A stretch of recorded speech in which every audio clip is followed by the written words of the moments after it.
इस चैनल के लिए सब्सक्राइब कर बेल आइकन को ऑल पर दबा दें और वीडियो को शेयर करें। बुद्धि से विचार करो कुछ। यं ब्रह्मा वरुणेन्द्र रुद्र मरुतस्तुतिवन्ति दिव्यैस्तवैः वैदेशांग पदक्रमोपनिषदैर्गायन्ति यं सामगाः प्राणावस्थित तद्गतेन मनसा पश्यन्ति यं योगिनो यत्रान्तं न विदुः सुरासुरगणा देवाय तस्मै नमः देवाय तस्मै नमः। ब्रह्मा इंद्र मारुत वरुण सब जिसकी गाथा गाते वेद और उपनिषद कथा कीर्तन से नहीं अघाते। मानस दर्शन के हित जिसका योगी ध्यान लगाते उसी देव अधिनायक को हम सादर शीश झुकाते। उसी देव अधिनायक को हम सादर शीश झुकाते। ओम शांति शांति शांति। इस वैदिक चिंतन समूह में उपस्थित सभी विद्वजन मातृशक्ति श्रोता बंधु का बहुत बहुत आभार। सबके लिए बहुत शुभकामनाएं। सत्या प्रकाश का 10वां समोल्लास आज प्रारंभ हुआ। उसके प्रथम 13 श्लोकों को सुनाया गया, उनका वाचन किया गया और सुनाया गया। इससे संबंधित लौकिक चिंतन भी हमारे कुछ एक विद्वानों ने दिया। सबके लिए बहुत शुभकामनाएं, धन्यवाद। आज एक नौजवान हमारे मास्टर श्री महावीर सिंह जी के पुत्र देवेंद्र आर्य भी आज जुड़े हैं। आज पहली बार जुड़े हैं। प्रयास करेंगे कल से वो अपना तैयारी करके आएंगे और विचार भी देने में सक्षम है। अच्छे योग्य विद्वान है, श्रद्धाशील भी है, ग्रेजुएशन है, बहुत अच्छे जवान है। धन्यवाद आपके लिए। आज आप जुड़े और पिताजी नहीं जुड़े था। हम सोचेंगे कि वो अपने साथ जोड़ के रखेंगे चाहे कहीं भी हो। धन्यवाद। अथ 10वां समोल्लास आरंभः। आचार रक्षा वक्ष विषयान् व्याख्यास्यामः। अथा आचार अनाचार भक्षा भक्ष्य विषयान् व्याख्यास्यामः। अब जो धर्म युक्त कामों का आचरण, सुशीलता, सत्पुरुषों का संग और सद्विद्या के ग्रहण में रुचि आदि आचार और इनसे विपरीत अनाचार कहता है, उसको लिखते हैं। जाने ना, व्याख्या श्याम का ये बहुवचन का प्रयोग है कि आज अब हम क्या करने जा रहे हैं। आचार और अनाचार। आचार क्या है? यानी जो सुशीलता और सत्पुरुषों का संग और सद्विद्या के ग्रहण में रुचि आदि, उसका नाम है आचार। और इसके विपरीत है अनाचार, उसको कहते हैं। इन्हीं के कहा स्वामी जी ने कि उसको मैं कहता हूँ और उसको बताते हैं, क्योंकि ये बहुवचन में वाक्य है ऊपर का। इसको कहते हैं का मतलब मैं नहीं कह रहा हूँ, बल्कि ब्रह्मा से लेकर जैमिनी ऋषि पर्यंत जो जो महापुरुषों ने जिस जिस आचार विचार को जैसा जैसा जाना माना है, मैं भी वैसा ही मानता हूँ। ये स्वमंत्र में कह चुके हैं। तो अब अकेले नहीं बल्कि सब लोग जो कह रहे हैं उसी का व्याख्यान और उसी का दर्शन आपके बीच में प्रस्तुत करते हैं। आप ध्यान से इन्हें सुनेंगे, पढ़ेंगे। साथ ये हुए पहला श्लोक। विद्वद्भिः सेविता सद्भिर् नित्यमद्विषरागिभिः हृदयेनाभ्यनुज्ञातो यो धर्मस्तन्निबोधत। मनुष्यों को सदा इस बात का ध्यान रखना चाहिए। ये संबोधन है जिसका सेवन राग द्वेष रहित तद्वीर नित्यम द्वेष राग दिभी विद्वान लोग विद्वत भी तद्वी सत विद्वान लोग राग द्वेष रहित विद्वान लोग नित्य करें जिसका सेवन, और जिसको हृदय अर्थात आत्मा से सत्य कर्तव्य जाने।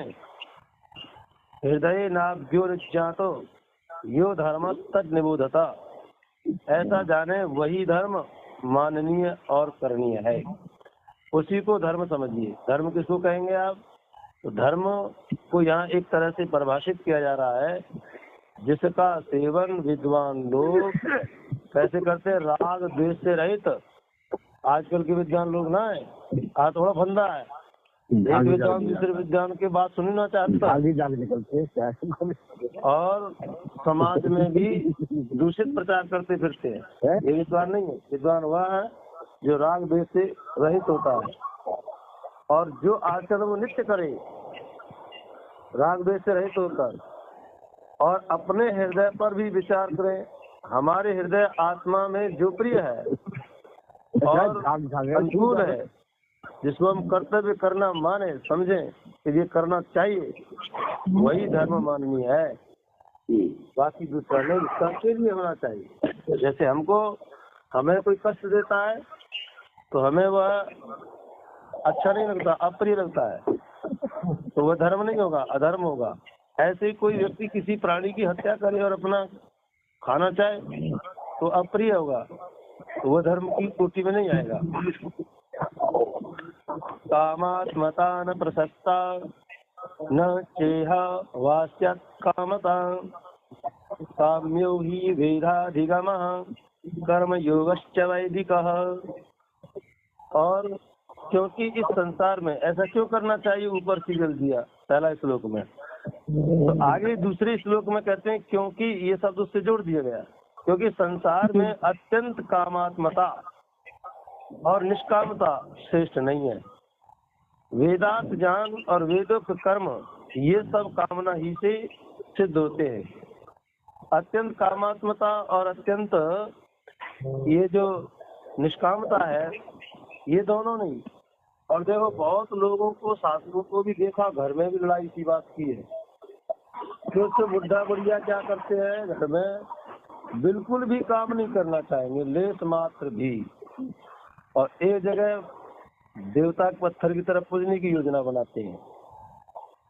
और करेंगे छोटा मोटा काम तो एक बड़े बेटे के काम करेंगे तो या छोटे को करेंगे, या छोटे को ना करेंगे बड़े को ना करेंगे, उसी में झगड़ा होता है।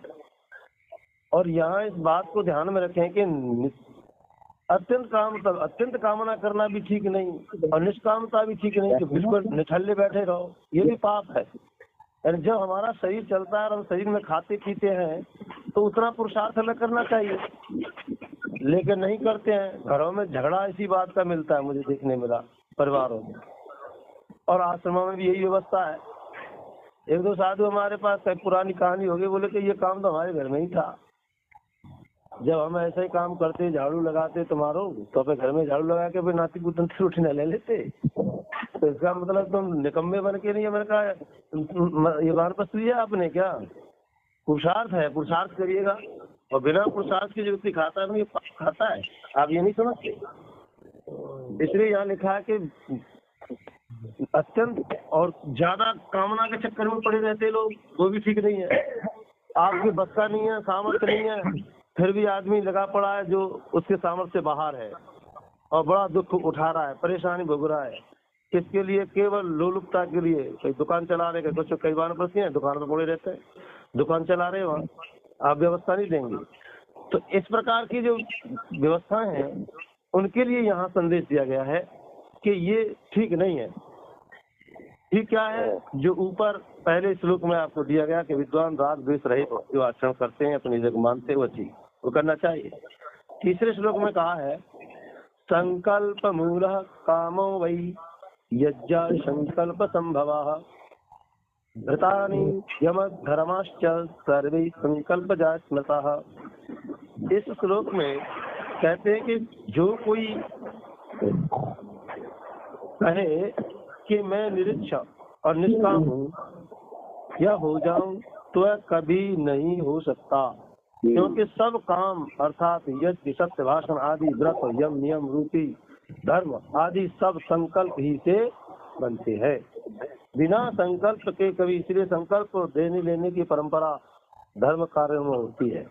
हम धर्म कार्य करते, यज्ञ करते, संकल्प बुलवाते हैं, तो याद रखना वो तो हम बुलवाते उस व्यवस्था के लिए, लेकिन प्रत्येक व्यक्ति जब भी कोई काम करता है तो संकल्प और विचार उसके मन में पहले आता है और विचार से ही काम आगे बढ़ता है।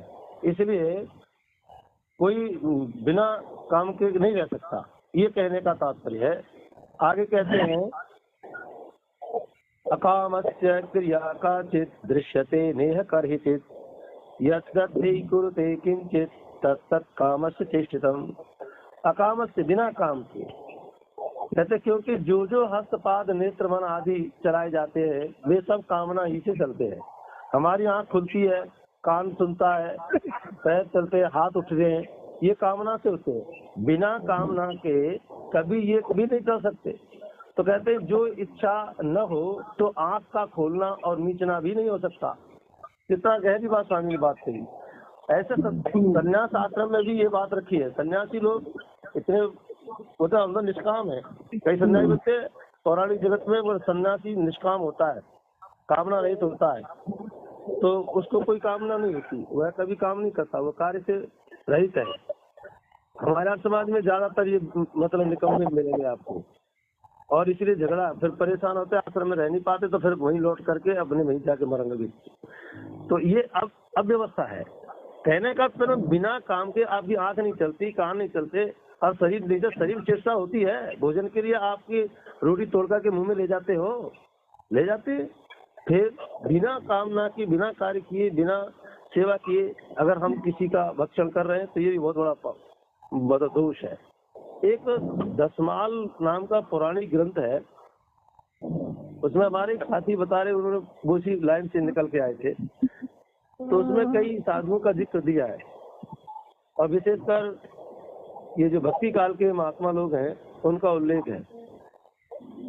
तो वहाँ गुरु शिष्य परंपरा में एक व्यवस्था दी गई है। महर्षि वशिष्ठ का और उन शिष्यों का कुछ संवाद है। तो कहते हैं कि जो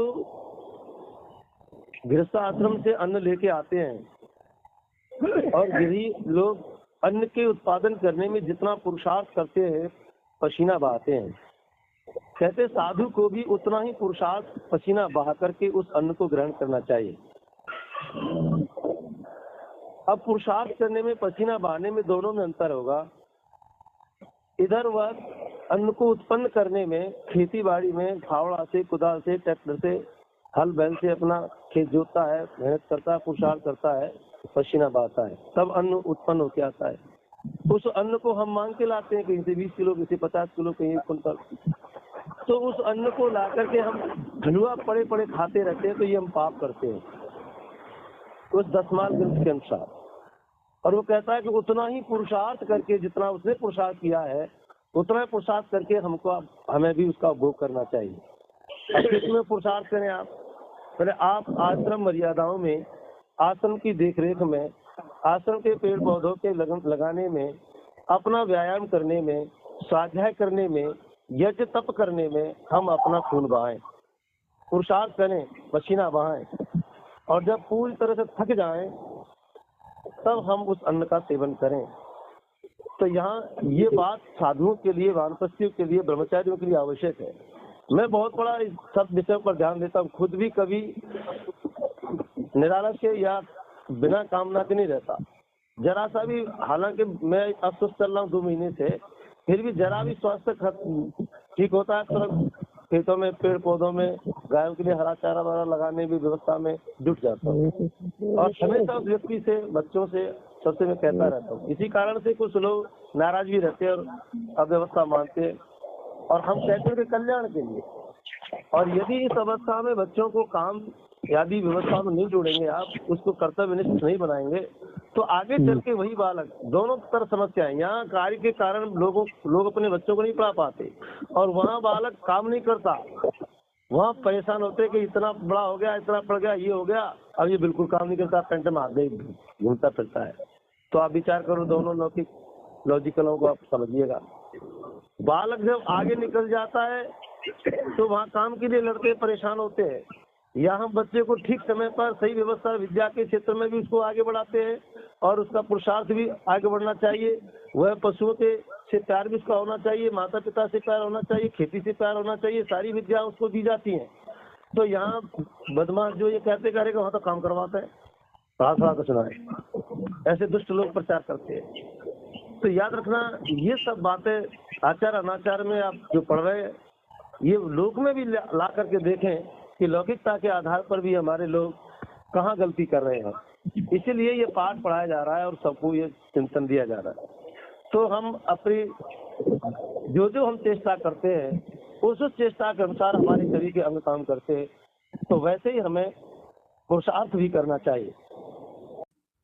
और अच्छी जानकारी पाते रहने के लिए इस चैनल के लिए सब्सक्राइब कर लें, वीडियो को लाइक और शेयर करें तथा कमेंट करते रहें।